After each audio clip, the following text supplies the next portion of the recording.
إن الله وملائكته يصلون على النبي يا أيها الذين آمنوا صلوا عليه وسلموا تسليما.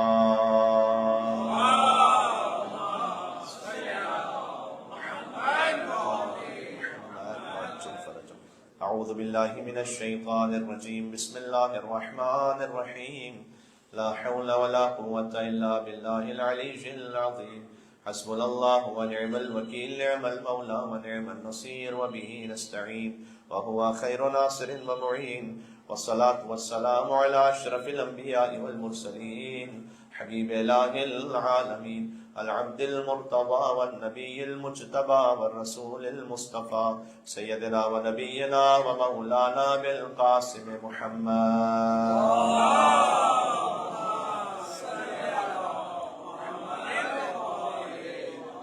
وعلى آله الطيبين الطاهرين المعصومين المظلومين المنتجبين المنتخبين الميامين سيما بقية الله في الأرضين الذين أذهب الله عنهم الرجس وطهرهم تطهيرا.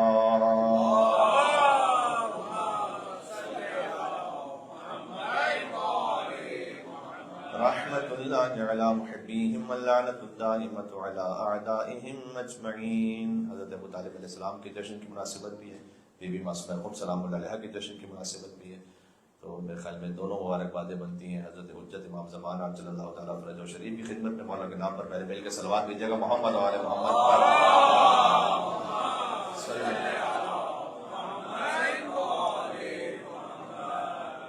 شب جمعہ بھی ہے تو دعا امام زمان علیہ السلام کا ہدیہ پیش کرتے ہیں. بسم اللہ الرحمن الرحیم.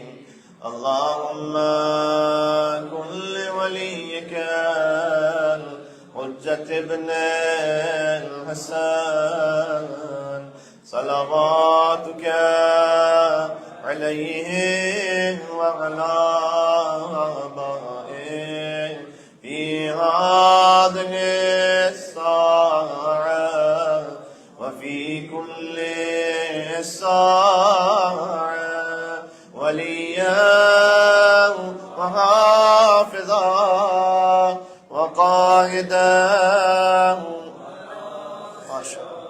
ودليلا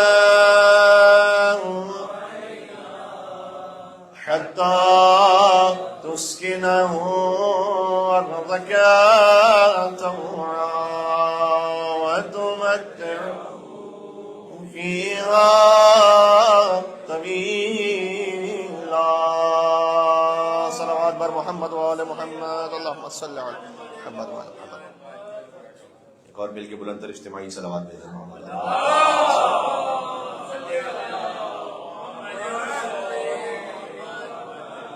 قال الله تبارك وتعالى في القرآن الكريم. بسم الله الرحمن الرحيم.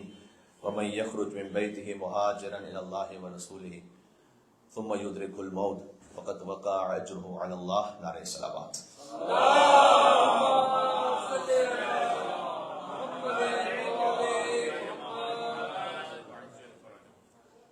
دو مناسبتیں ہیں جشن کی.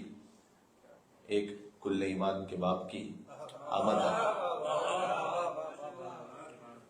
اور دوسرا شہر مقدس قم کی بی بی زینب کی آمد ہے. آپ بی بی زینب کو معصومہ کربلا بھی کہہ سکتے ہیں جیسے کہ معصومہ قم کہتے ہیں، اور بی بی معصومہ قم کو آپ قم کی زینب بھی کہہ سکتے ہیں. سلام اللہ علیہ.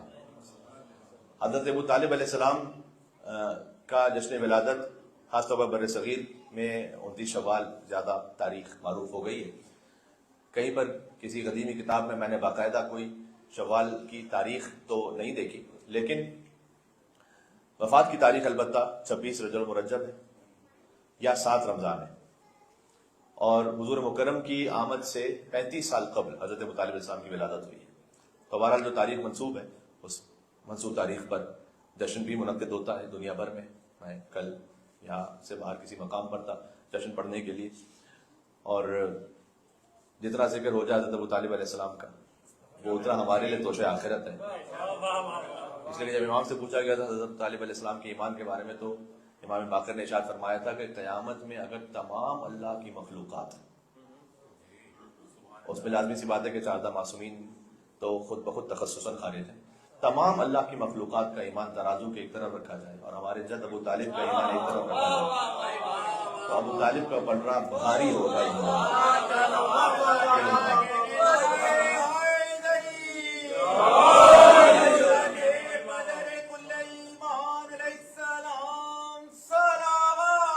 اللہ صلی علی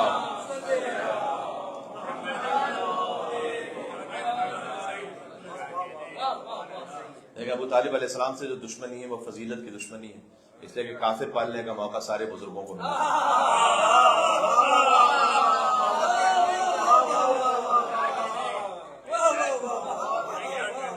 کیا کہنے آپ کی سماعتوں میں، کافر پالنے کا موقع تو بہت سے بزرگوں کو ملا تھا، نبی پالنے کا موقع سوائے علی کے بعد کے کسی کو نہیں ملا۔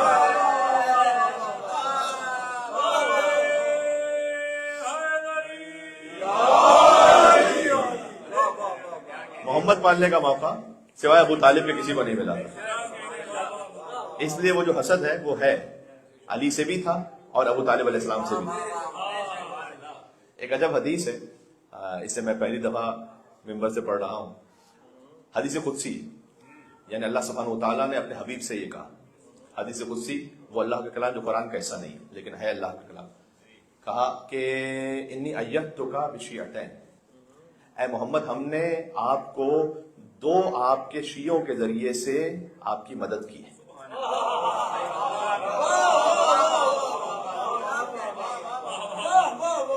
اس حدیث کو ذرا محسوس کیجئے کہ بڑی خاص بات ہے اس میں، کہ ہم نے آپ کے دو شیعوں کے ذریعے بشیعتین، شیعہ یعنی پیروی کرنے والا، آپ کے دو شیعوں کے ذریعے سے آپ کی مدد کی، شیعۃ تنصرک سرا و شیعۃ تنصرک جہرا، اس میں سے ایک شیعہ وہ ہے کہ جس نے چھپ کر آپ کی مدد کی ہے، ایک شیعہ وہ ہے جس نے کھل کر آپ کی مدد کی ہے۔ جس نے چھپ کر مدد کی ہے وہ ابو طالب ہے، جس نے کھل کر مدد کی ابو طالب کا بیٹا علی ہے۔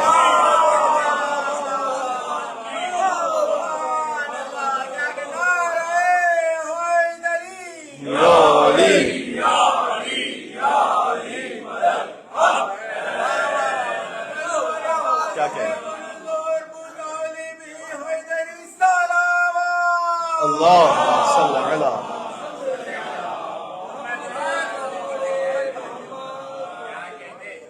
اللہ سبحانہ وتعالیٰ نے طبق نقل اس حدیث قدسی میں ابو طالب علیہ السلام کو محمد کا شیعہ کہا ہے اور علی ابن ابی طالب کو بھی محمد صلی اللہ علیہ وسلم کا شیعہ کہا ہے، یعنی ہم سب ہیں علی کے شیعہ، ابو طالب ہے محمد کا شیعہ۔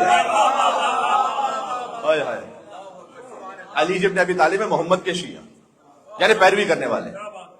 تو ابو طالب علیہ السلام 35 سال قبل حضور کی آمد سے ان کی دنیا میں آمد ہوئی، عبد المطلب کے ہاں، حضرت عبد المطلب کے 6 ازدواج تاریخ میں موجود ہیں۔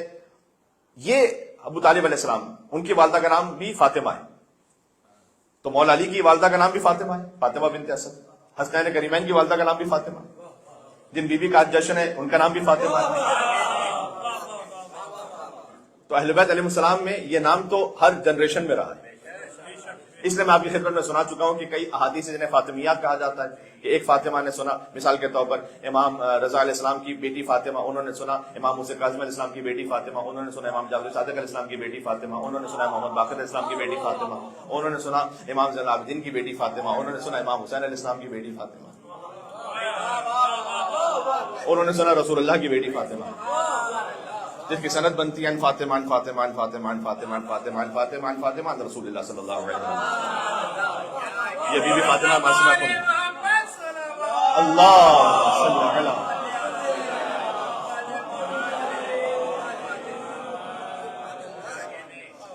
نام ہی اتنا متبرک ہے کہ اکثر ایسا ہوتا ہے کہ نام ہی پڑھ لیا جاتا ہے، حدیث پر تو میں ہی نہیں پاتا کہ اس سے حدیث ہے کیا آگے۔ تو عن فاطمہ عن فاطمہ عن فاطمہ عن فاطمہ عن فاطمہ عن فاطمہ عن فاطمہ عن رسول اللہ صلی اللہ علیہ وآلہ وسلم قال رسول اللہ صلی اللہ علیہ وآلہ وسلم یا علی انت منی بمنزلۃ ہارون من موسیٰ۔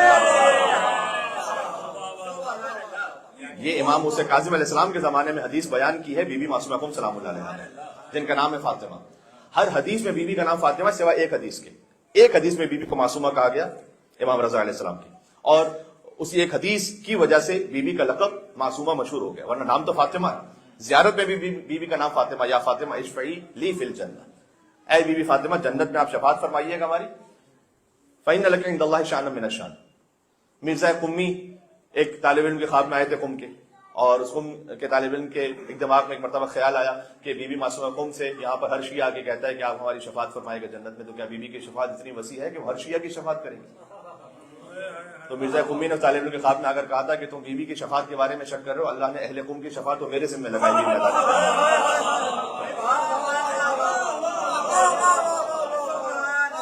جشن بی بی معصومہ قم ہے. سبحان اللہ. اللہم صلی علی محمد.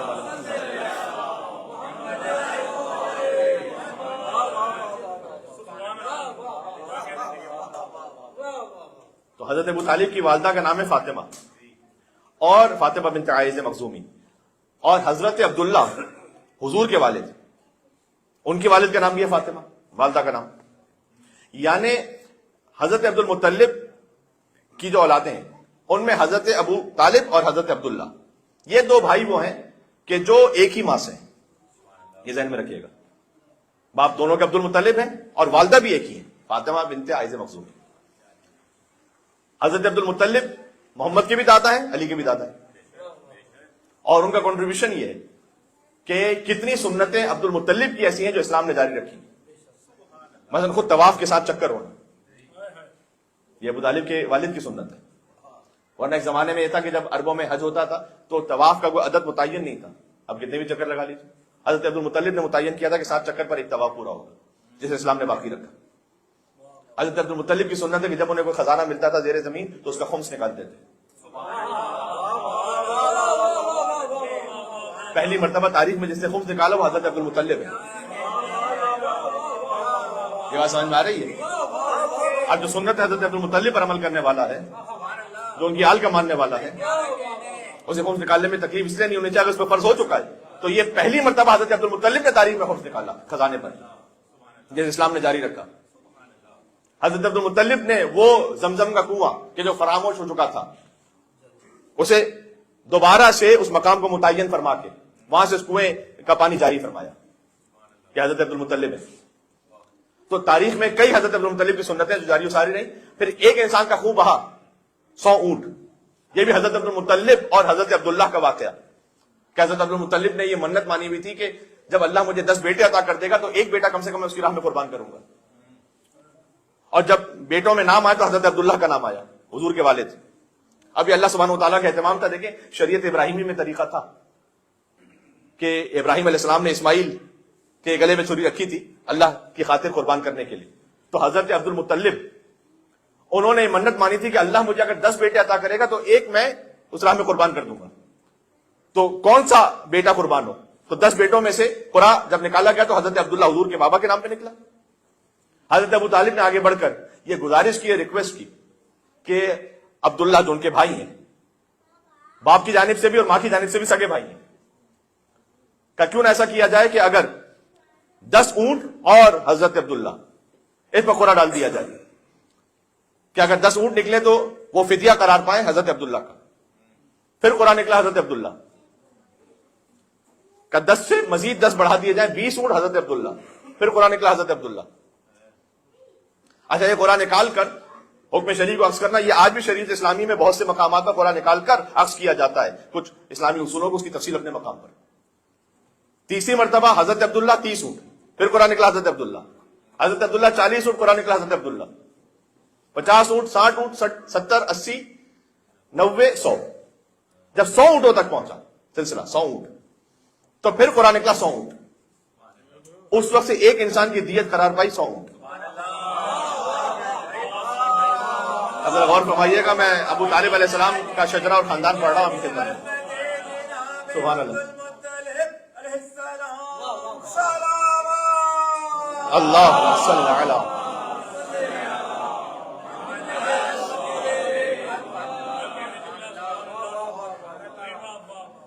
حضرت ابو طالب علیہ السلام کی ولادت ہوئی، اور حضرت ابو طالب علیہ السلام کی ولادت کے 35 سال بعد حضور مکرم کی ولادت ہوئی.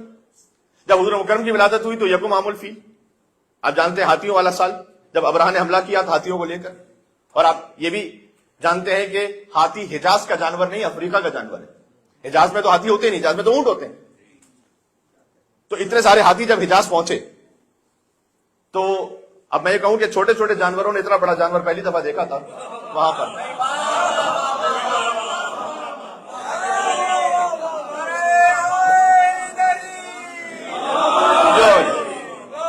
تو وہ گھبرا گئے کہ یہ کون سا جانور ہے، اور اتنے سارے ہاتھی ایک ساتھ آ رہے ہیں. اس وقت حضرت عبد المطلب آگے گئے، چونکہ ابرہہ نے کچھ اونٹ ان کے قبضے میں لے لیے تھے، اور حضرت عبد المطلب نے جا کر یہ کہا کہ تیرے گماشتوں نے کچھ میرے اونٹ اپنے قبضے میں لے لیے.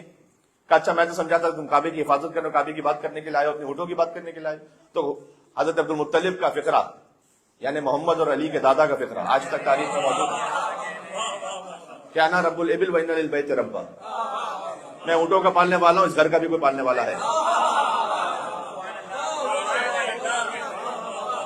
دو ہی صورتیں ممکن ہے، یا تو حضرت عبد المطلب عالم الغیب تھے اور جانتے تھے کہ اللہ کا عذاب نازل ہونے والا ہے، یا حضرت عبد المطلب کی زبان کی تاثیر یہ کہ جو انہوں نے کہہ دیا تو پھر اللہ کا عذاب نازل ہونے والا ہے.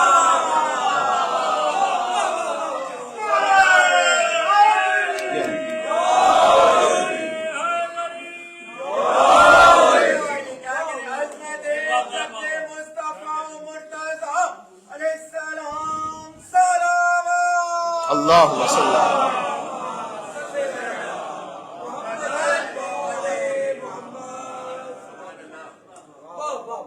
تو یہ ان کے الفاظ کی تاثیر تھی کہ جب انہوں نے کہہ دیا.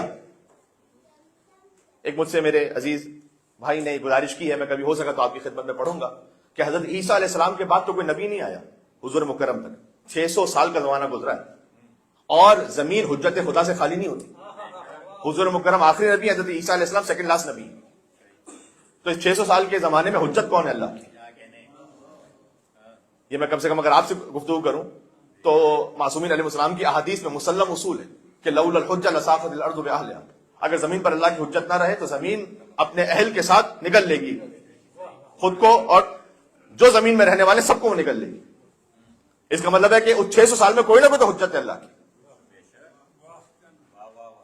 اور وہ حجت وہی ہے یا وہ حجتیں وہی ہیں کہ جس کے سپرد اللہ نے اپنی آخری نبی حجت، اپنی آخری حجت کو، یعنی نبیوں میں جو آخری حجت ہے اس نبی کو جس کے حوالے کیا. حضرت عبداللہ کی تو وفات ہو چکی تھی حضور کے دنیا میں آنے سے پہلے، اور بعض اہل کتاب آپ سمجھ سکتے ہیں کہ کون تھے وہ زمانے میں، جنہوں نے پڑھ رکھا تھا کہ اسی خاندان میں وہ آخری نبی آنے والا ہے. لہٰذا حضرت عبداللہ علیہ السلام ایک سفر پر گئے تھے، انہیں سفر کے دوران انہیں مار دیا گیا کیونکہ وہ جانتے تھے کہ ان کے سلط سے وہ آخری نبی آنے والا ہے. اس بات سے ناواقف تھے کہ اللہ سبحانہ و تعالیٰ نے پہلے ہی اہتمام کر دیا تھا کہ صلب عبداللہ سے حضور مکرم کا نور بی بی آمنہ کے رحم مطہر میں آ چکا تھا، اور حضور مکرم کی ولادت ہوئی تو حضرت عبد المطلب نے پالا حضور کو 8 سال تک. 8 سال بعد حضرت عبد المطلب کی جب وفات کا وقت قریب آیا تو انہوں نے مشورتاً اپنے بیٹوں کو جمع کیا اور کچھ لوگوں کو جمع کیا، اور اللہ کی حجت ہے لیکن حضور مکرم سے بھی اللہ سبحانہ وتعالیٰ نے کئی مقامات پر کہا کہ مشورہ کیجیے تاکہ ایک حجت تمام ہو. اس مشورے کے ذریعے سے علم حاصل کرنا مقصود نہیں ہوتا، اس مشورے کے ذریعے سے ایک پیغام پہنچانا اس کا قصد ہوتا ہے. تو حضرت عبد المطلب نے کہا کہ تم کیا مناسب سمجھتے ہو کہ میں اپنی اولادوں میں سے کس اولاد کے حوالے محمد کو کروں؟ تو ان میں سے پہلے کسی نے ابو لہب کا بھی نام لیا. اچھا یہ حضور کے اعلان نبوت سے بہت پہلے کی بات ہو رہی ہے، ابھی کوئی اعلان نبوت نہیں، ابھی کوئی ابو لہب کی دشمنی کھل کے سامنے نہیں ہے. اعلان نبوت تو ہے تو حضور کے 40ویں سال میں، اور ابھی تو حضور 8 برس کے خالی بچپن ہے. تو کسی نے جب نام لیا ابو لہب کا تو حضرت عبد المطلب نے یہ کہا کہ اس کی طرف سے خیر پہنچنا تو دور کی بات، فقط اگر شر نہ پہنچے محمد تک تو کافی ہے. یہ خود ان کے علم غیب کی دلیل ہے. پھر کسی نے حضرت عباس کا نام لیا، حضور کے چچا ایک اور، کیا نہیں وہ زیادہ خشمناک ہو جاتا ہے، یعنی زیادہ غصے میں آ جاتا ہے. اور پھر جیسے ہی حضرت ابو طالب کا نام آیا تو حضرت عبد المطلب کے چہرے پہ مسکراہٹ آئی اور فرمایا کہ مشیت یہی ہے کہ محمد کو ابو طالب کے سپرد کیا جائے. 8 سال تک حضرت عبد المطلب نے پالا حضور کو، 8 سال کے بعد ابو طالب نے پالا، اور ابو طالب نے ایسے پالا کہ اپنے ساتھ بستر لگایا، اپنے بچوں کو بھوکا رکھا، حضور کو کھانا کھلایا. یہ خود حضور مکرم کی گواہی ہے. کئی مرتبہ ایسا ہوتا تھا کہ کھانا اتنا وافر مقدار میں نہیں ہوتا تھا کہ تمام گھر والے کھا سکیں، تو حضرت ابو طالب علیہ السلام نے اپنے بچوں کو بھوکا رکھا، اپنے بچوں کو پیاسا رکھا. یہ سنت ابو طالب علیہ السلام جاری و ساری رہی بعد میں بھی. بھوکا پیاسا رکھ کر حضور کو کھانا کھلایا، حضور کو پانی پلایا، حضور کے لیے بہترین بستر کا اہتمام کیا. یہاں تک کہ جب حضور 25 سال کے ہو گئے تو حضرت ابو طالب علیہ السلام نے خدیجہ سے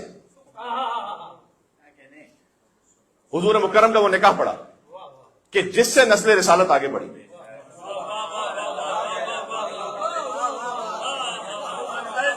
یہ خاص الخاص اہتمام ہے.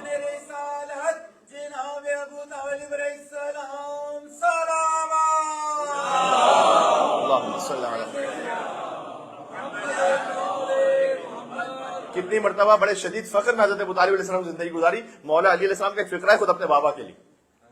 فرمایا کہ سادہ ابی، سادہ ہے سیادت سے سرداری، سادہ ابی فقیرن، میرے باپ نے اس وقت سرداری کی جبکہ وہ فقیر تھے ظاہری طور پر دنیا کے معاملات میں.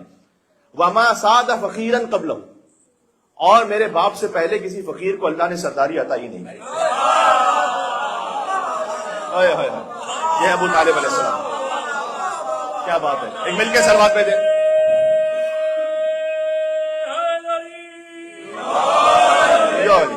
بات تمام ہو رہی ہے آہستہ آہستہ اس موضوع پر، اور پھر میں آگے بڑھوں گا کہ حضرت ابو طالب علیہ السلام 25 برس کے تھے، حضور 28 برس کی تھی. بی بی خدیجہ صحیح روایت کے مطابق 40 برس کی نہیں تھی، 28 برس کی تھی. بی بی خدیجہ کے ساتھ ازدواج کا اہتمام فرمایا. آپ کسی بھی مسلمان سے چاہے کتنا ہی لبرل کیوں نہ ہو، آپ اسے پوچھ لیں کہ تمہارا نکاح کس پنڈت جی نے پڑھا تھا.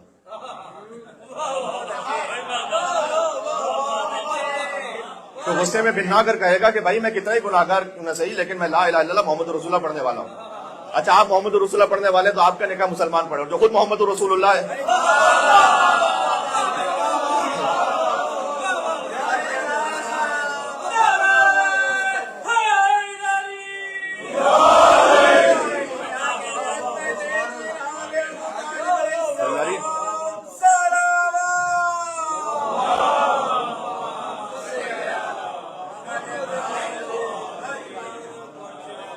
جو خود محمد رسول اللہ ہے اس کا نکاح کوئی کافر پڑے گا؟ اس کے نکاح کے لیے اللہ کو کوئی مسلمان نہیں ملا. حضرت ابو طالب علیہ السلام نے خطبہ نکاح پڑھا. خطبہ نکاح تاریخ میں موجود ہے، کتاب ملا یحضر الفقیہ میں بھی، باقی کتابوں میں بھی ہے، جس کا آغاز الحمدللہ الذی. اب کتنی مرتبہ ایسا ہے کہ ابو طالب علیہ السلام کی زبان سے نکلے ہوئے کلمات وہ بعد میں قرآن کا حصہ بنے. کتنی ہی مرتبہ ایسا ہے، کتنی مرتبہ حدیث کا حصہ بنے. جب حضور کی ولادت ہوئی تھی تو بی بی فاطمہ بنت اسد حضور مکرم کو گود میں لے کر آئی تھی ابو طالب علیہ السلام کے پاس. عبداللہ کی تو وفات ہو چکی تو ابو طالب علیہ السلام کے پاس لے کر آئی حضور کو.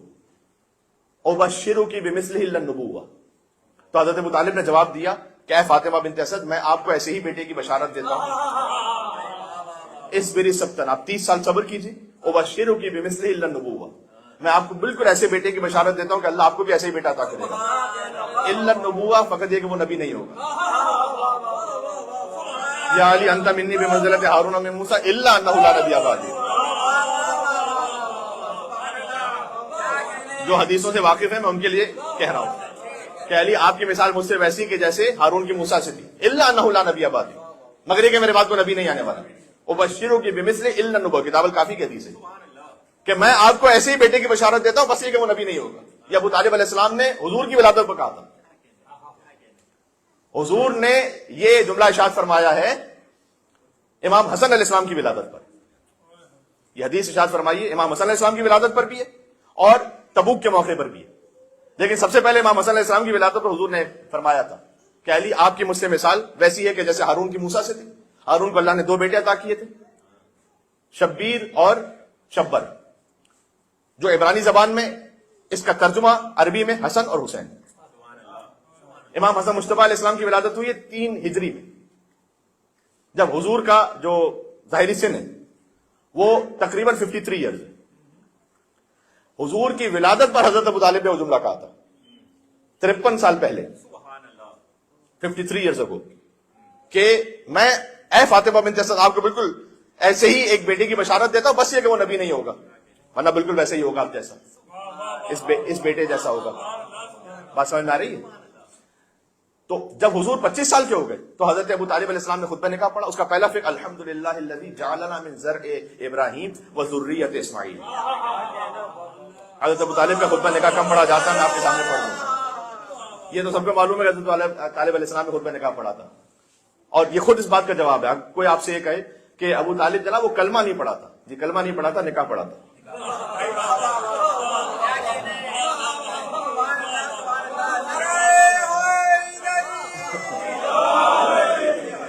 کلمہ تو کوئی بھی پڑھ سکتا ہے، نکاح ہر کوئی نہیں پڑھ سکتا. پتہ نہیں کتنی میری بات پہنچ رہی ہے. کلمہ تو کوئی بھی پڑھ سکتا ہے، نکاح ہر کوئی نہیں پڑھ سکتا ہے. جی کلمہ نہیں پڑھا تھا لیکن نکاح پڑھا تھا. الحمدللہ الذی جعلنا من ذریۃ من زرع ابراہیم و ذریۃ اسماعیل. حمد اس پروردگار کی جس نے ہمیں قرار دیا اسماعیل اور ابراہیم کی ذریت اور شاخ اور نسل سے. وَجَعَلَ بَيْتَنَا مَحْجُوجًا، اور ہم اس پروردگار کی کہ اللہ نے ہمارے گھر کو حجتوں کا گھر قرار دیا. اس کا ایک ترجمہ یہ بھی ہے کہ اللہ نے ہمارے گھر کو قرار دیا کہ ہم حج کے نگہبان ہوں اور حج کی حفاظت کریں. محجوجن سے حج بھی مراد ہے. اور اللہ نے ہمارے گھر کو قرار دیا امن کا مقام کہ یرجع ثمرات الیہ کل شیء، کہ ہمارے گھر کی طرف دنیا کی ہر نعمت اور ثمرات واپس پلٹتے ہیں. یعنی ہر خیر ہمارے گھر کی طرف پلٹتا ہے. یہ آپ کو تمام زیارت جامع کبیرہ میں جملے مل جائیں گے جو حضرت ابو طالب علیہ السلام حضور کے نکاح پہ پڑھ رہے ہیں، محمد کے نکاح پر. اس کے بعد فرمایا کہ اس کے بعد یہ میرے بھائی کا بیٹا، ان کے دل میں ایک رغبت ہے خدیجہ کے لیے. وَلَهَا رَغْبَةٌ لَهُ، اور خدیجہ کے دل میں رغبت ہے محمد کے لیے. تو بس وَالصِّدَاقُ، صداق یعنی مہر، مَا سَأَلْتُمْ، جو بھی مہر ہے میرے بھتیجے کا. یہ کم جانتے ہیں مومنین، سن لیجئے گا حضرت ابو طالب السلام کے جشن میں. جو میرے بھتیجے کا مہر ہے، عاجلہ وآجلہ، چاہے فوراً ادا کرنا ہے یا بعد میں ادا کرنا ہے، میں مالی، وہ ابو طالب اپنے مال سے دے گا. حضور کا مہر ابو طالب کے مال سے دیا گیا. ارے نکاح تو ہوتا ہی وہاں صحیح ہے کہ جہاں مہر. ہائے ہائے ہائے،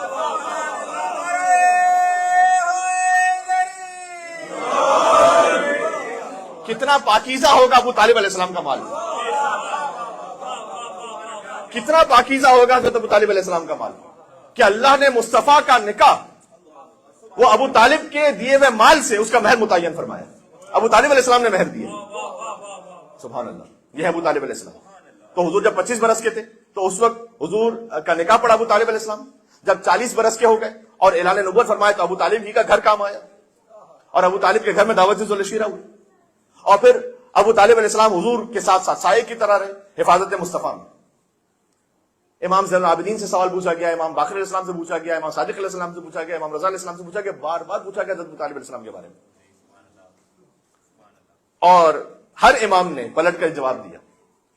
امام زین العابدین اسلام نے مثلا جواب دیا کہ اگر میرے جد ایمان پر نہ ہوتے تو میرے جد رسول اللہ وہ فاطمہ بنت اسد کو کیوں رہنے دیتے ابو طالب کے ساتھ، جبکہ فاطمہ بنت اسد تو وہ مومنہ ہے کہ بی بی خدیجہ کے بعد جس خاتون نے سب سے پہلے ایمان کا اظہار کیا وہ علی کی والدہ ہے. سب سے پہلے فاطمہ کی ماں، پھر علی کی ماں. یہ تاریخ آپ دیکھیے گا. تو حضرت ابو طالب اب چونکہ وہ جانتے ہیں کہ حضور کو خطرہ ہے کہ کہیں کسی موقع پر کبھی انہیں قتل کر دیا جائے، تو ہمیشہ ساتھ ساتھ رہتے تھے. ایک موقع ایسا آیا کہ حضور ظاہری طور پر گم ہو گئے، اب مل نہیں رہے، اور ابو طالب علیہ السلام نے ڈھونڈنا شروع کیا محمد صلی اللہ علیہ وآلہ وسلم. بنی ہاشم کے جوانوں کو بلایا اور کہا کہ میں ڈھونڈنے جا رہا ہوں مکہ کی پہاڑیوں میں محمد صلی اللہ علیہ وآلہ وسلم. اگر میں واپس آؤں محمد میرے ساتھ نہ ہو تو تم اپنی استینوں میں تلواریں رکھنا اور میرے کہنے کا انتظار نہ کرنا. اگر میرے ساتھ مصطفیٰ کو نہ دیکھو تو ان تلواروں کو گھونپ دینا مشرکین کے سینوں میں. اور ابو طالب 2 افراد کے ساتھ ڈھونڈنے کے لیے نکلے مصطفیٰ کو. کوئی ابو قبیس پہ پہنچے، وہاں نہیں ملے حضور. پھر کچھ پہاڑیوں پہ پہنچے، وہاں نہیں ملے. نشیب میں کیا، وہاں نہیں ملے. پھر ایک مسطح پہاڑ تھا، وہاں دیکھا کہ محمد اور علی، محمد نماز پڑھا رہے ہیں، علی نماز پڑھ رہے ہیں ان پہاڑیوں پر. میں ایک جملہ کہنے لگا ہوں، اس کا مطلب گم تو دونوں گئے تھے، محمد اور علی.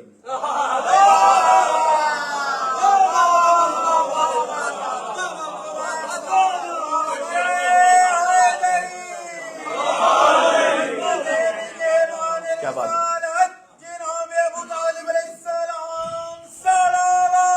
اللہم صلی علی محمد.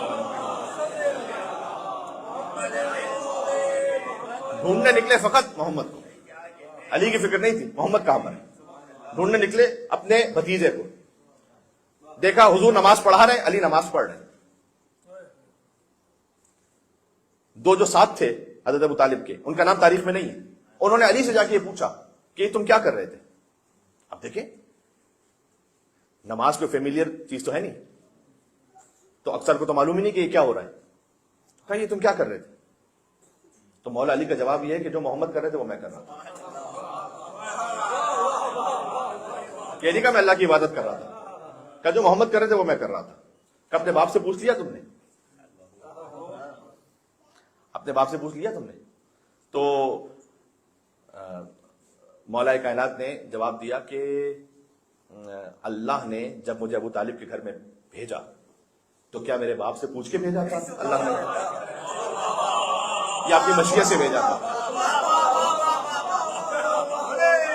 لہٰذا میں بھی مشیت پروردگار کا پابند ہوں، جو محمد کرتے ہیں میں کرتا جاؤں گا. یہ کیفیت ہے کہ اب محمد اور علی علیہ السلام ان دونوں کو لے کر ابو طالب علیہ السلام پہنچے، اور جب وہاں مکہ پہنچے تو خانہ کعبہ کے ارد گرد، تو وہاں پر مشرکین مکہ بیٹھے ہوئے اور بنی ہاشم کے جوان بیٹھے ہوئے ساتھ. ابو طالب علیہ السلام نے وہاں کر کہا کہ اگر محمد اس وقت نہ ملتے تو مکہ نہیں، میں روئے زمین پر کسی ایک مشرک کو نہ چھوڑتا، میں روئے زمین پر کسی ایک مشرک کو نہ چھوڑتا. یہ ابو طالب علیہ السلام کا جلال تھا. اس خاطر کہ جب حضرت ابو طالب السلام کی وفات ہوئی، ذرا غور کیجیے گا، جو اللہ نے کہا نا کہ آپ ہجرت فرما لیجیے اور مکہ چھوڑ کر مدینہ تشریف لے جائیے، ابو طالب علیہ السلام کی وفات کے بعد اللہ سبحانہ و تعالیٰ کا اپنے حبیب کو حکم دینا کہ وہ مکہ چھوڑ کے مدینہ چلے جائیں، یہ ابو طالب کو خاموش خراج عقیدت اللہ کی جانب سے.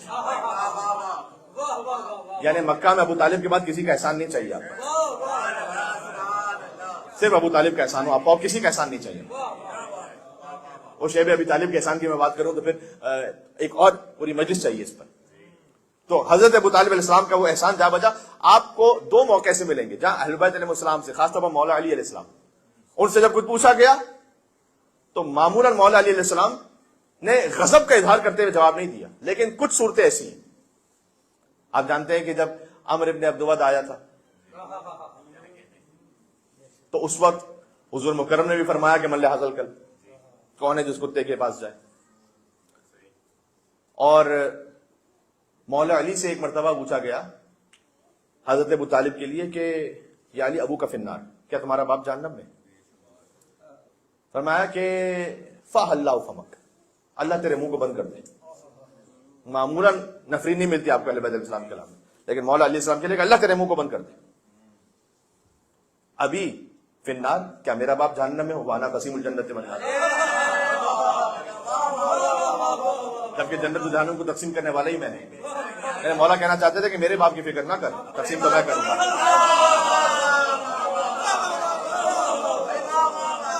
تقسیم تو میں کروں گا. تو ابو طالب علیہ السلام کا نور جب قیامت میں بھی آئے گا تو حدیث میں آیا ہے کہ سوائے پنجے تن پاک کے، اس میں 12 معصوم 12 ائمہ کا بھی نام نہیں ہے، بہرحال پنجے تن پاک کے علاوہ ہر نور مان پڑ جائے گا ابو طالب کے نور کے مقابلے میں. جب ابو طالب علیہ السلام کا نور میدان محشر میں آئے گا، یہ حدیث ہے امام. الجزاء الاحسان الا الاحسان، پروردگار احسان. ابو طالب کا احسان تو ہے نا کہ محمد کو پالا، عمران نے احمد مختار کو پالا، اور سرکار نے پھر حیدر کرار کو پالا. یہ الجزاء الاحسان الا الاحسان. محمد کو پالا ابو طالب نے، ابو طالب کے بیٹے کو پالا محمد نے.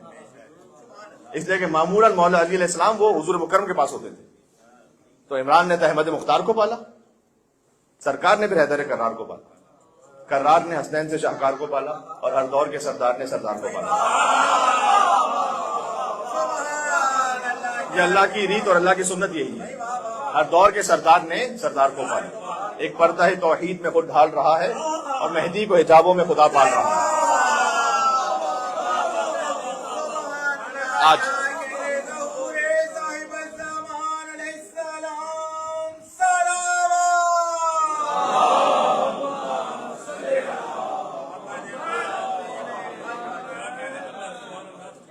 ایک مناسبت تو یہ، خود بعض ہستیاں ایسی ہیں کہ جو چاہتا معصومین علیہ السلام میں بظاہر آپ کو نظر نہ آئے، لیکن معصومین علیہ السلام پر احسان ہے ان ہستیوں کا، اور معصومین نے انہیں جن عظمتوں کے ساتھ یاد کیا، اور میں ابو طالب علیہ السلام بھی ہیں، بی بی فاطمہ معصومہ کم سلام اللہ علیہ بھی ہیں.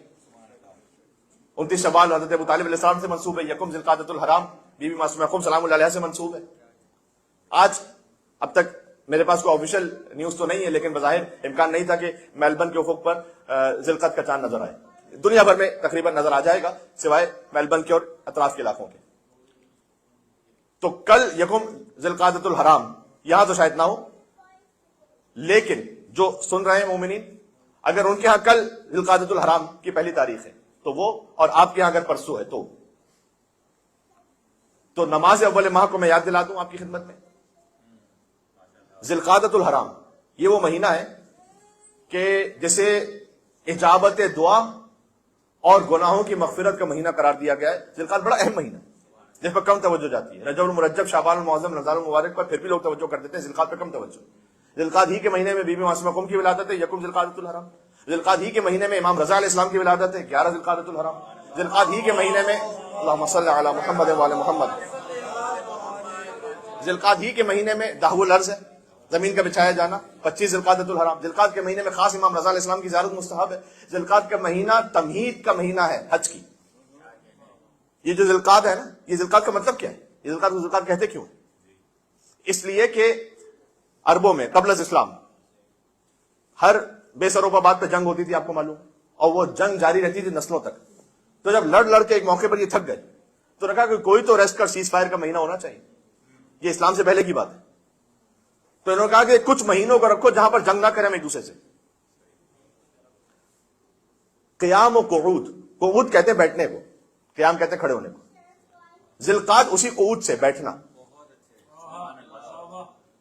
نماز کا ایک ذکر آپ کو یاد دلاؤ، میرے ساتھ پڑھیں گے. بحول اللہ وقوتی اقوم واقعد. اقعد اسی قعود سے، اسی ذی القعدہ سے. بحول اللہ وقوتی، اللہ کے حول، اللہ کی طاقت، اللہ کی عظمت سے. بحول اللہ وقوتی اقوم، میں کھڑا ہوتا ہوں، واقعد اور بیٹھتا ہوں. اس لیے کھڑے ہوتے وہ ذکر مستحب ہے. نماز میں جو ذکر مستحب ہے کہ جب آپ رکعت سے کھڑے ہو رہے ہوتے ہیں، بحول اللہ وقوتی اقوم واقعد، اس کا مطلب یہ ہے کہ اللہ کی قوت ہی سے میں قیام کرتا ہوں، اللہ ہی کی قوت سے بیٹھتا ہوں. جب آپ تشہد کی حالت میں بیٹھے ہیں اسے قعود کہتے ہیں، جب آپ قیام کی حالت میں اسے قیام کہتے ہیں. ذی القعدہ یعنی بیٹھنے والا مہینہ.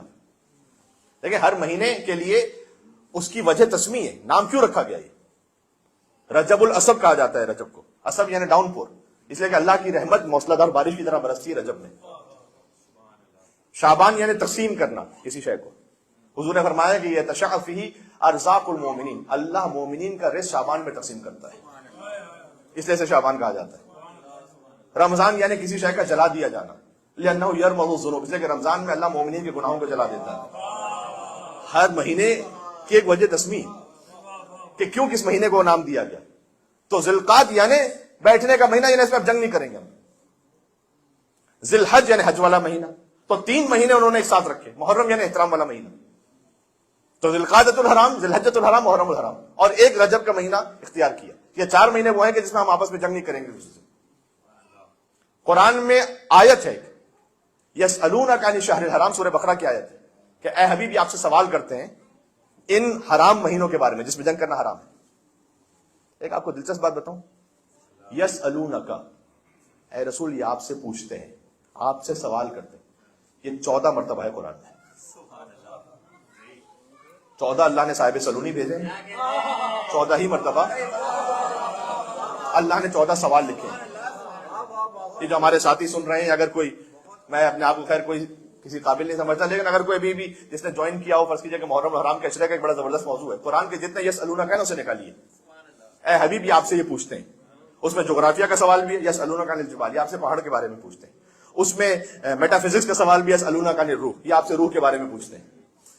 اس میں فائنینشیل سوالات بھی یسألونک عن الانفال، یہ آپ سے ملنے والے خزانے کے بارے میں پوچھتے ہیں. اس میں فقہی سوال بھی یسألونک عن المحیض، یہ الگ الگ آیتیں پڑھ رہا ہوں ابھی خدمت میں. یہ آپ سے مستورات کے حیض کے بارے میں پوچھتے ہیں. یسألونک عن الاہلہ، یہ آپ سے چاند کی مختلف حالتوں کے بارے میں پوچھتے ہیں. قرآن میں 14 یسألونک ہے، کل ویسے 15 ہیں، لیکن ایک جو یسألونک ہے اس میں الگ سے کوئی سوال مینشن نہیں ہوا. جو سوال مینشن ہوئے وہ 14 ہیں. پہلا سورہ بقرہ میں، آخری سورہ نازعات میں 14 یسألونک کا. ہر ایک تقریر کا موضوع ہے. یسألونک، یہ آپ سے پوچھتے ہیں. عن الاہلہ، اہلہ ہے چاند کا پلورل، ہلال کا. یہ چاند کی مختلف حالتیں کیوں ہوتی ہیں؟ کبھی چاند پتلا ہوتا ہے، کبھی پورا ہوتا ہے. ایسا کیوں کیا اللہ نے؟ قل ہی مواقیت للناس والحج، اے رسول ان سے کہہ دیجئے کہ یہ تمہارے وقت کو پہچاننے کا ایک طریقہ اللہ نے رکھا ہے. جواب اس کا ہے والحج، اور حج کب کرو گے؟ اس حج کو پہچاننے کے لیے اللہ نے چاند کی مختلف کیفیتیں رکھی ہیں. یسألونک عن الروح، یہ آپ سے روح کے بارے میں پوچھتے ہیں. آپ کہہ دیجئے کہ اللہ کا امر ہے. یہ جواب دیا حضور نے. تو 14 یسألونک ہے. یہ ابن عباس، انہوں نے کہا تھا، حبر الامہ جنہیں کہا جاتا ہے، امت کنگ، سب سے بڑے مفسر سمجھے جاتے ہیں امت میں. تو ابن عباس نے کہا کہ یہ امت مصطفیٰ کی ایک شان ہے کہ انہوں نے جب اپنے نبی سے کچھ پوچھا تو سادہ الفاظ میں کہو تو ایک ڈھنگ کی بات پوچھی ہے. اس لیے کہ حضرت موسیٰ علیہ السلام کی امت نے جو ان سے پوچھا تھا وہ یہ تھا کہ ہم اللہ دکھاؤ. یہ حضرت موسیٰ علیہ السلام کی امت نے پوچھا تھا کہ وہ گائے کون سی ہونی چاہیے. تو کہا یہ جو مصطفیٰ کی امت نے پوچھا یہ بہتر سوال پوچھا ہے. اس میں سے ایک سوال یہ پوچھا کہ یسألونک عن الشہر الحرام، اے رسول یہ ذوالقعدہ پہ بات ہو رہی ہے، ابھی ذوالقعدہ شروع ہونے والا ہے. اے رسول یہ آپ سے حرام مہینوں کے بارے میں پوچھتے ہیں. حضور مکرم جب تشریف لائے نا تو جو پہلے سے عربوں میں کچھ طریقہ کار رسومات جاری تھی، اس پر 3 طرح کے ریئیکشن تھے رسول اللہ کے. یہ خود پھر ایک پوری مجلس کا کم سے کم موضوع ہے. حضور نے کچھ ان کی سنتوں رسومات کو بالکل کرسٹل کلیئر کا یہ نل اینڈ وائڈ، یہ ہو ہی نہیں سکتا. انکاری بیہیویئر تھا حضور کا. مثلا شراب، حضور نے شریعت میں یہ نہیں کہا کہ اچھا شراب تھوڑی چل جائے گی لیکن زیادہ نہ پیو. نہیں، ایک قطرہ بھی نہیں. بت پرستی کا ایک قطرہ کچھ بھی نہیں، ہو ہی نہیں سکتی بت پرستی. لکم دینکم ولی دین، تمہارا دین ہمارا دین، نہیں ہو سکتی. کچھ رسومات کے لیے حضور کا جو ریئیکشن تھا وہ اصلاحی تھا. حضور نے منع نہیں کیا اس کام سے، لیکن اس نے ایک اصلاح کر دی. مثلا عربوں میں یہ طریقہ تھا کہ اگر کسی خاتون کے شوہر کا انتقال ہو جائے تو اس کی عدت وہ 1 سال تک رکھتے تھے. حضور نے کہا نہیں، عدت تو باقی رہے گی لیکن 1 سال نہیں، 4 مہینے 10 دن. اصلاح کر دی. مثلا عربوں میں یہ طریقہ تھا کہ وہ حج جب کرتے ہیں تو طواف کو برہنہ کرتے ہیں. برہنہ طواف حرام ہو گیا. طواف ہے لیکن برہنہ نہیں ہوگا. تو حضور مکرم نے کچھ چیزوں کی اصلاح فرما دی. مثلا عربوں میں طریقہ تھا کہ وہ لمٹ لیس شادیاں کرتے تھے، 50 بیویاں بھی ہوں تو ٹھیک ہے. تو حضور نے آگے اس کو 4 تک فکس کر دیا. اچھا یہ بات لوگ سمجھتے ہیں کہ پہلے ایک شادی ہوتی تھی تو 1 سے 4 تک ہے. نہیں، پہلے 50 ہوتی تھی، 50 سے 4 تک حضور لے کر آئے.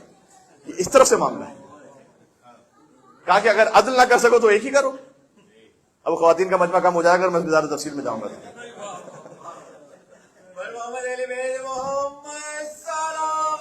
اللہم صلی علی.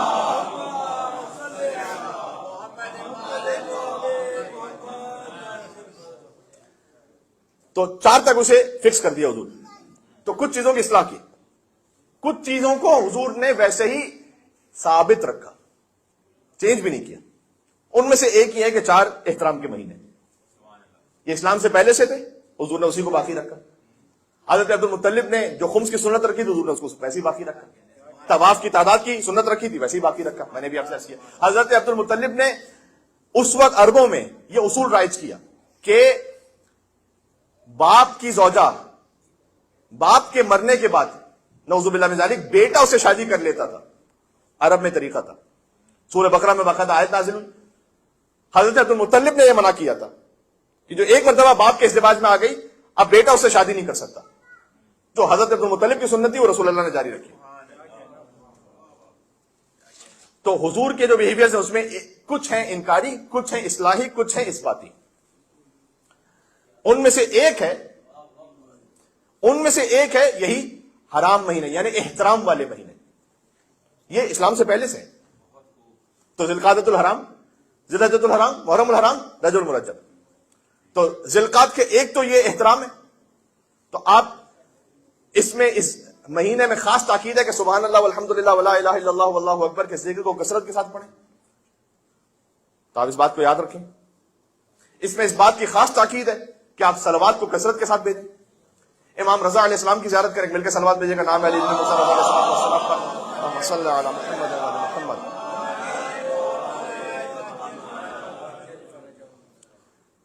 اور اس مہینے کی مناسبتوں میں سے بالکل پہلی مناسبت وہ آ رہی ہے یکم ذوالقعدۃ الحرام.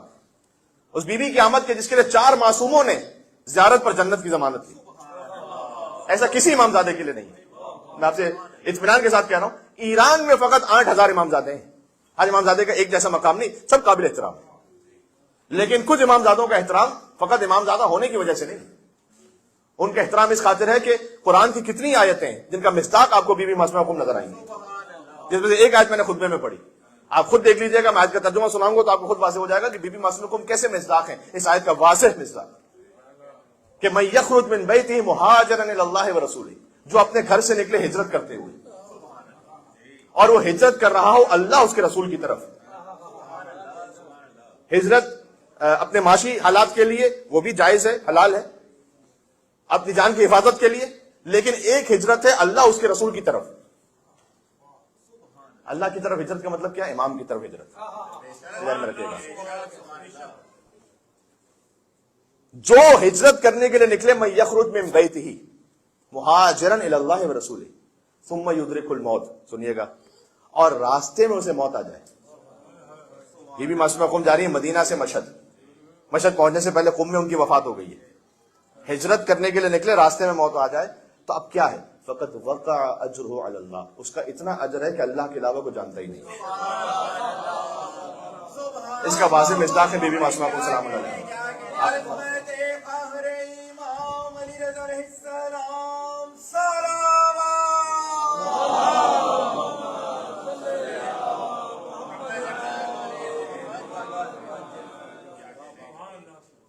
بی بی معصومہ قم نے ہجرت فرمائی ہے. بی بی معصومہ قم کا مقام فقط امام زادہ ہونے کی وجہ سے نہیں، ان کا مقام ان کے علم کی وجہ سے، ان کے محدثہ ہونے کی وجہ سے. امام موسیٰ کاظم علیہ السلام کی اولادوں میں اگر آپ تاریخ کی میجر کتابوں میں دیکھیں تو مثلا بعض اولادوں کا ذکر آپ کو ہر کتاب میں ملے گا کہ یہ امام موسیٰ کاظم کی اولاد تھی. مثلا امام رضا. بعض اولادیں ایسی ہیں کہ جن کا ذکر آپ کو فقط ایک کتاب یا 2 کتابوں میں ملے گا، لیکن بہرحال کتابوں میں ہے کہ یہ بھی امام موسیٰ کاظم کی اولاد میں سے تھی. اگر کسی ایک کتاب میں بھی، یہ میں آج کی کتاب کی بات نہیں کر رہا جہاں سے 50 سال پہلے چھپی ہو، میں اس کتاب کی بات نہیں کر رہا، میں آج سے صدیوں پہلے کتابوں کی بات کر رہا ہوں جو ہماری سورس بکس ہیں.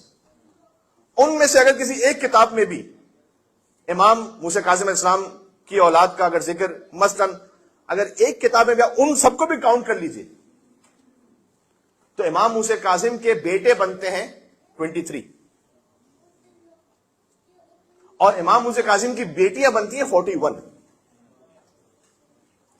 مشہور ہے بیٹوں بیٹیوں کو ملا کر 37 یا 38. لیکن اگر کسی ایک کتاب میں بھی ذکر آئے اسے بھی آپ شامل کر لیجئے تو 23 بیٹے 41 بیٹیاں. آپ ذرا غور کیجئے گا. میں آپ سے ایک سائیکولوجیکل پوائنٹ کر رہا ہوں کہ ہمارے ذہن میں فقط ایک بات ہے کہ بی بی معصومہ قم نے امام رضا علیہ السلام یعنی بھائی کی خاطر عزت کی. اگر ہم 41 بیٹوں کو مانیں امام موسیٰ کاظم کے، یعنی امام رضا علیہ السلام کے علاوہ 40 اور 23 بیٹوں کو مانے تو امام رضا علیہ السلام کے علاوہ 22 اور بیٹے ہیں. یعنی امام رضا کے علاوہ بی بی معصومہ قم کے 22 اور بھائی ہیں جو مدینہ ہی میں رہتے ہیں. مدینہ میں 22 بھائیوں کے ہوتے ہوئے ایک بھائی کے لیے ہجرت کرنا، جس کا ایک ہی بھائی ہو نا، وہ بہن جا رہی ہے مجھے بھائی سے ملنا ہے، لیکن جس کے 23 بھائی ہیں اور 22 بھائی ان کے پاس ہیں، فقط ایک بھائی دور ہے اور یہ بیوی چلے. یہ بھائی کے لیے فقط نہیں جا رہے، یہ حجت خدا کی زیارت کے لیے جا رہے. یہ بات سمجھیے گا. یہ بیوی معصومہ قم سلام اللہ علیہ کی اس عظمت کو سمجھیے گا. یہ حجت خدا کے احترام میں جا رہی بیوی. بی بی کی دنیا میں آمد سے کم 25 سال پہلے امام جعفر صادق نے، جو بی بی معصومہ قم ان کے دادا ہوتے ہیں، امام جعفر صادق نے 25 سال پہلے کم سے کم، مطلب بعض جگہوں پہ لکھا 45 سال پہلے، ابھی بی بی دنیا میں تشریف نہیں لائی، اور کہا تھا کہ ہم اہل بیت کا حرم قم ہے، وہاں ہمارے جسم کا ایک حصہ دفن ہوگا۔ امام رضا علیہ السلام نے جب ان کے پاس ملنے کے لیے کچھ لوگ آئے تھے، جب بی بی کی وفات ہو چکی تھی اور وہ قم والے تھے، تو امام نے کہا کہ ایک حق ہے ہمارا تم پر، کہ ہمارے وجود کا ایک حصہ تمہارے پاس ہے، جن کے لیے امام صادق، امام موسیٰ کاظم، امام رضا، امام تقی الجواد، 4 معصوموں نے فرمایا کہ جو زیارت کرے جنت واجب، جن کی زیارت کے لیے پہلے تاکید ہے کہ آپ تسبیح پڑھیں، خود زیارت کا حصہ ہے۔ امام رضا نے فرمایا کہ 34 مرتبہ اللہ اکبر اس ترتیب میں ہے کہ پھر 33 مرتبہ سبحان اللہ، پھر 33 مرتبہ الحمدللہ، یعنی 100 مرتبہ ذکر خدا کر کے اپنی زبان کو پاک کرو، اس لائق بناؤ کہ بی بی معصومہ کو سلام کر سکو، پھر ذریعہ مدار کے سامنے کھڑے ہو اور سلام کرو، السلام علی آدم صفوت اللہ، بالکل زیارت وارثہ جیسی زیارت۔ یہ معصوم علیہ السلام کا خاصہ ہے کہ اس خاص کیفیت میں زیارت ارشاد فرمائی۔ میں بات کو بس سمیٹ رہا ہوں، اختتام کر رہا ہوں۔ تو پھر اس بی بی کے لیے زیارت میں ایک خاص جملہ ہے کہ فَإِنَّ لَكَ عِندَ اللَّهِ شَأْنًا مِنَ الشَّأْنِ، کہ آپ کی تو ایک خاص ہی شان ہے اللہ کے نزدیک۔ وَمَا تَسْلُبْ مِنِّي مَا نَفِي اللہم انی اسألک ان تختم علی بالسعادہ، پروردگار میں دعا کر رہا ہوں بی بی معصومہ قم کی زیارت میں جملہ ہے کہ تو میرا اختتام سعادت کے ساتھ کرنا، وَلَا تَسْلُبْ مِنِّي مَا نَفِي، اور جو تو نے مجھے نعمت دے دی اسے واپس نہ لے لینا۔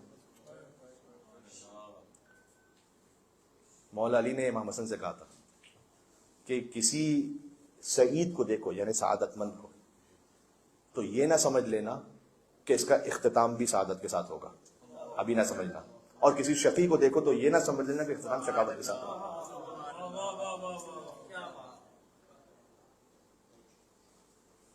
حضرت کمیل گزر رہے ہیں مولا علی کے ساتھ، ایک بہترین تلاوت کی آواز آ رہی ہے، بہترین، امن ہوا قانت آناء اللیل، کچھ ہیں کہ جو رات کے حصے میں کھڑے ہو کر اللہ کی عبادت کرتے ہیں۔ کمیل رکے، ابھی کچھ کہا نہیں تھا کمیل نے، ان کو اچھا بہت لگ رہا ہے۔ ہم انسپائر ہوتے ہیں بہت سی تلاوتوں سے، بہت سی چیزوں سے۔ مولا نے کہا کمیل اس کے بارے میں فیصلہ کرنے میں جلد بازی نہیں کرتا، بس اتنا کہا، گزر گئے۔ کمیل کہتے رہے کہ اتنی اچھی کوئی تلاوت کرا تو مولا کیوں کہہ رہے؟ نہروان کا واقعہ ہوا، لاشیں بہت سے پڑے ہوئے تھے، مولا علی ایک کے قریب پہنچے جو علی کے مخالف لشکر میں تھا، وہاں پہنچے، کمیل ساتھ میں تھے، فقط اس لاشے کو دیکھا مولا نے اور کہا کہ امن ہوا قانت آناء اللیل۔ علی نے وہی آیت پڑھنا شروع کی کہ جو اس وقت وہ پڑھ رہا تھا۔ کمیل نے قریب جا کر دیکھا تو وہی شخص تھا علی کے مخالف لشکر میں۔ ہائے ہائے، یہ ہے علی یو علی، تمام ہو گئے بات۔ اللہم صلی علی،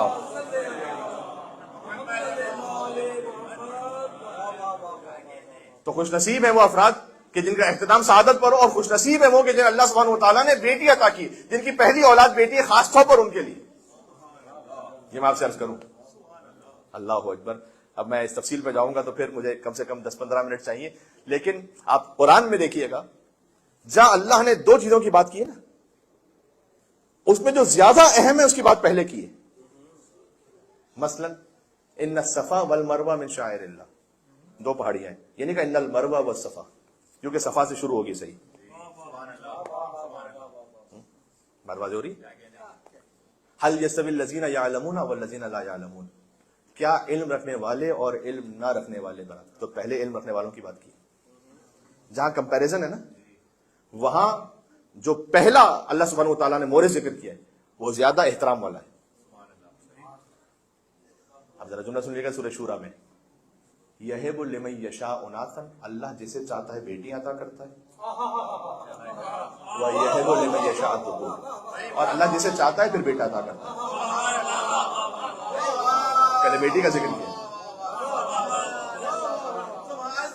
سبحان اللہ۔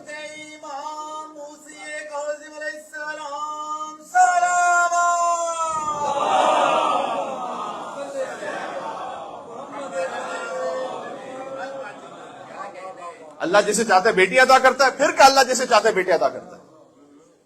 لہذا فرمایا کہ میں اس بارے میں پورا واقعہ بھی آپ کو سنا سکتا ہوں، تاریخ سے بھی کچھ چیزیں سنا سکتا ہوں. حضرت اسماء بنت امیس جب واپس آئی تھی حبشہ سے 14 سال وہاں رہنے کے بعد، جب واپس تشریف لائی تو حضرت اسماء بنت امیس سے عورتوں نے، مدینہ کی عورتوں نے پوچھا تھا کہ ایک سوال تو پوچھیے گا آپ رسول اللہ سے، وہ یہ کہ قرآن میں جو زیادہ تر ذکر ہے وہ مردوں کے بارے میں زیادہ ہے، جو ورڈ ذکر ہوا ہے یا ایھا الذین آمنو، آمنو ایمان رکھنے والے مرد، مراد عورتیں بھی ہیں ساتھ میں، لیکن آمنو کا لفظ ذکر ہوا ہے، مومنوں کا لفظ، مومنات کا یہاں پر نہیں ہے. مثلا رجال لا تلہیہم تجارت، کچھ ہیں مرد ایسے کہ جنہیں تجارت اللہ کی یاد سے غافل نہیں کرتی، جس میں مستورات بھی شامل ہیں، لیکن خطاب کیا گیا مرد کے سیغے سے. تو ایسا کیوں ہے؟ تو بی بی اسماء بنت امیس جب پہنچی رسول اللہ کے پاس تو اس وقت اللہ نے آیت نازل کی تھی سورہ احزاب کے نمبر 35. دیکھیں مرد اور عورت، اس میں اللہ سبحانہ وتعالیٰ نے کچھ کمالات عورتوں کا تاکہ جو مرد کے پاس نہیں. جنت ماں کے قدموں تلے. حدیثوں میں کتنا ایسا آیا ہے کہ اگر کسی کی طہارت کو بیان کرنا ہو تو کسی نے مثلا حج کر لیا تو ویسا کہ جیسے ابھی ماں کے شکم سے متولد ہوا ہو. باپ کا ذکر نہیں ہے، ماں کا ذکر ہے. اس لیے حضور مکرم نے فرمایا کہ اسی وقت آیت نازل ہوئی سورہ احزاب کے آیت نمبر 35 کہ ان المسلمین والمسلمات والمؤمنین والمؤمنات والقانتین والقانتات والصابرین والصابرات والصابرین والصادقین والصادقات والصائمین والصائمات والمتصدقین والمتصدقات والحافظین فروجهم والحافظات والذاکرین اللہ کثیرا والذاکرات اعد اللہ لهم مغفرۃ واجرا عظیما. 10 صفات اللہ کے یہاں برابر ہے: ایمان رکھنے والے مرد، ایمان رکھنے والی عورتیں، صدقہ دینے والے مرد، صدقہ دینے والی عورتیں، روزہ رکھنے والے مرد، روزہ رکھنے والی عورتیں، اپنی عفت کی حفاظت کرنے والے مرد، عفت کی حفاظت کرنے والی عورتیں، اللہ کا ذکر کثیر کرنے والے مرد، اللہ کا ذکر کثیر کرنے والی عورتیں. تو یہ آیت خاص نازل ہوئی. ایک کتاب ہے جاذبہ قرآن، قرآن کیسے اٹریکٹ کرتا ہے، آگے کریم جہرمی کی کتاب ہے، اس میں انہوں نے کچھ واقعات لکھے ہوئے. اس میں سے ایک واقعہ انہوں نے جاپان کا لکھا کہ کومورو نام کا ایک شخص، وہ خود تو مومن ہو گیا تھا، بدھسٹ تھا، مومن ہو گیا. تو اس نے آ کر ایک شیعہ وہاں پر انجینئر رہتے تھے، ان سے یہ کہا کہ میں تو مومن ہو چکا ہوں لیکن میری بیٹیاں، میں نے ان کو بڑا سمجھایا، وہ بات کو مان لیتی ہیں، لیکن بہرحال ان کے دماغ میں ایک شبہ ہے کہ اسلام نے عورتوں کے لیے کیا کوئی خاص مقام اور احترام رکھا ہے یا نہیں رکھا، ان کے ذہن میں ڈاؤٹ ہے. تو وہ انجینئر کہتے ہیں کہ میں تو خود اتنا پڑھا لکھا نہیں تھا، میں کیا کہتا، بس مجھے یہ واقعہ یاد تھا. تو میں نے ان سے کہا کہ آپ اپنی بیٹیوں کو سورہ احزاب کے نمبر 35 سنائیے گا: ایمان رکھنے والے مرد، ایمان رکھنے والی عورتیں، اسلام لانے والے مرد، اسلام لانے والی عورتیں، صداقت والے مرد، سچ بولنے والے مرد، سچ بولنے والی عورتیں، صبر کرنے والے مرد، صبر کرنے والی عورتیں. یہ واقعہ، یہ آیت سنائیے گا. بہرحال اللہ نے سورہ نساء رکھا ہے، قرآن نے سورہ رجال نہیں.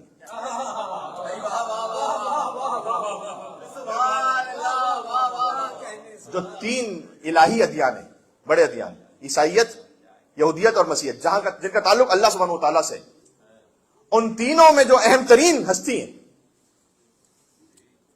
یہودیت میں حضرت موسیٰ وَأَوْحَيْنَا إِلَىٰ أُمِّ مُوسَىٰ، ہم نے موسیٰ کی ماں کی طرف وحی کی ہے.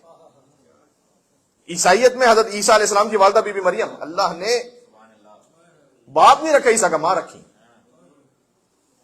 اور مصطفیٰ کے ساتھ تو اللہ سبحانہ وتعالیٰ نے صلی اللہ علیہ وسلم کو اہتمام کیا کہ ان کی بیٹی کو 11 اماموں کی ماں بنایا.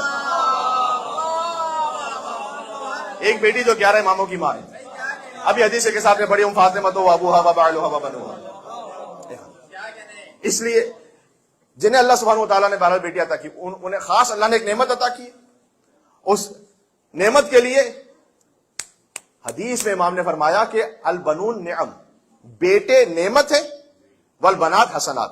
ہمارے ہاں اس طرح سے مشہور ہے کہ بیٹے نعمت اور بیٹی رحمت، لیکن حدیث میں آیا ہے، حدیث میں اس سے زیادہ بہتر جملہ ہے: بیٹے ہیں نعمت اور بیٹیاں ہیں نیکیاں. یہ لفظ حسنات، ربنا آتنا فی الدنیا حسنہ وفی الآخرۃ حسنہ. بیٹے ہیں نعمت، نعمت کا مطلب ہے مثلا گھر نعمت ہے، رزق نعمت ہے، اس طرح سے بیٹے بھی نعمت ہے. بیٹیاں ہیں حسنات، نیکیاں، مثلا نماز نیکی ہے، مثلا روزہ رکھنا نیکی ہے. بیٹے وہ ہیں دنیا کی نعمتوں کے ردیف میں، اور بیٹیاں ہیں آپ کی عبادتوں کے ردیف میں.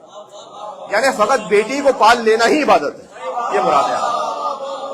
صرف بیٹی کو پال لینا ہی عبادت ہے.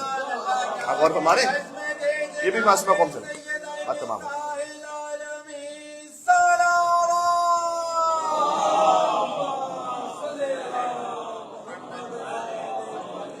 ایک دو اہم میسیجز ہو گئے ذوالقعدۃ الحرام کے حوالے سے، خود بیٹیوں کی ایک نعمت کے حوالے سے، اور بی بی معصومہ قم ان کا مقام، ان کے علم، ان کی ہجرت، ان کے محدثہ ہونے کے سبب، ان کی زیارت پر جنت واجب ہونے کے سبب، ان کی قبر سے کرامات ظاہر ہونے کے سبب.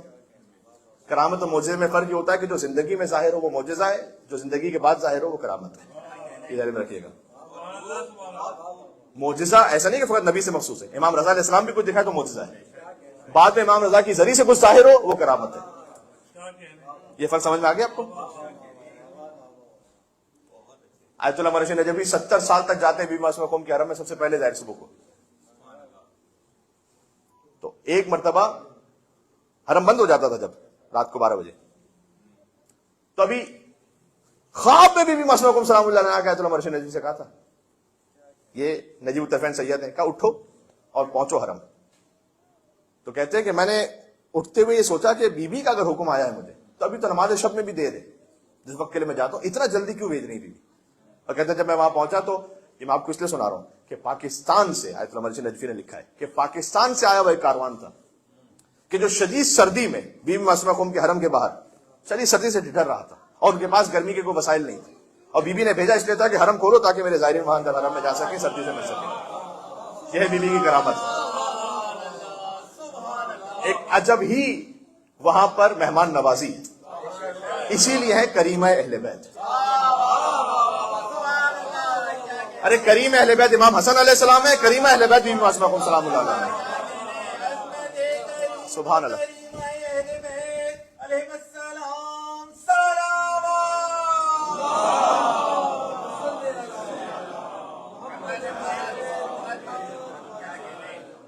ان قبر کے در مدینے شد گم پیدا شد در مدینہ قم. وہ قبر کے جو مدینہ میں گم ہوئی تھی وہ قم میں آ کر آباد ہوئی. بی بی فاطمہ زہرا کی قبر مدینہ میں گم ہے لیکن وہ قبر قم میں آ کر آباد ہے. تو عزیزوں موقع مل سکے تو ذی القعدہ کے مہینے میں ایک مرتبہ بی بی معصومہ قم سلام اللہ علیہ کی زیارت بھی پڑھیں. میں مختصر زیارت یہاں پر آپ کی نیابت میں پڑھ دیتا ہوں کہ السلام علیکم یا بنت ولی اللہ یا اخت ولی اللہ یا عمت ولی اللہ. سلام اس بی بی پر کہ جو ولی اللہ کی بیٹی ہیں، ولی اللہ کی بہن ہیں، ولی اللہ کی پھوپھی ہیں. یہ بی بی کی زیارت کے الفاظ ہیں، اس سے بہتر زیارت ممکن نہیں ہے. سلام اس بی بی پر کہ جو موسی کاظم کی بیٹی ہیں، امام رضا کی بہن ہیں، امام جواد کی پھوپھی. بی بی معصومہ قم کے امامت سے وہ رشتے بی بی زینب سلام اللہ علیہ کے آپ جانتے ہیں. تو سلام اس بی بی پر السلام علیکم یا بنت ولی اللہ یا اخت ولی اللہ یا عمت ولی اللہ.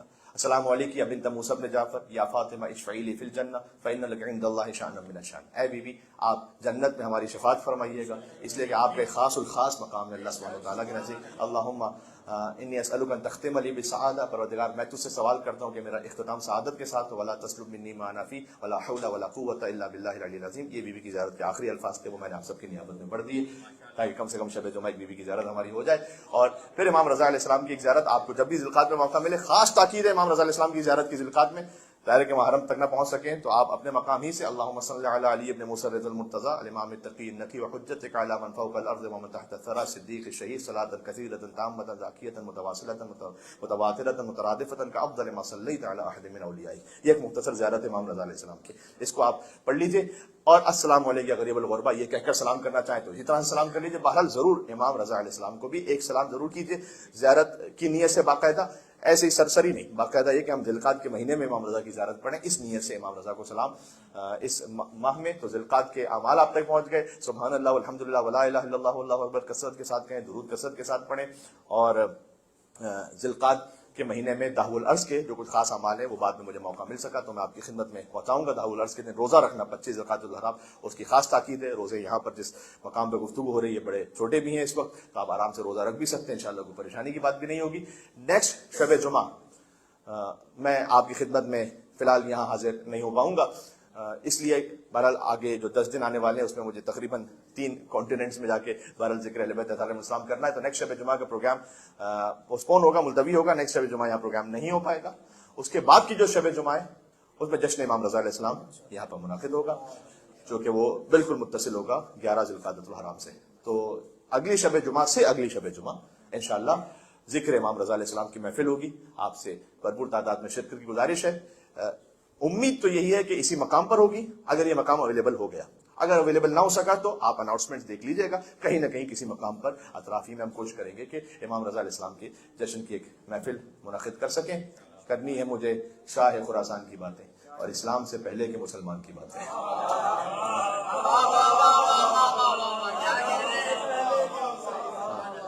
باقی سارے اسلام کے بعد کے مسلمان, اسلام سے پہلے کے مسلمان کی باتیں,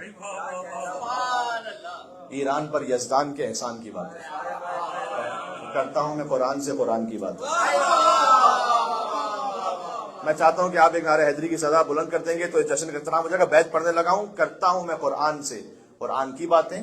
کچھ اس لیے بھی مجھ پہ مہربان جلی ہے, کچھ اس لیے بھی مجھ پہ مہربان جلی ہے, اور موضوع سخن اپنے زمانے کا علی ہے. تمام ہو گئے مل کے.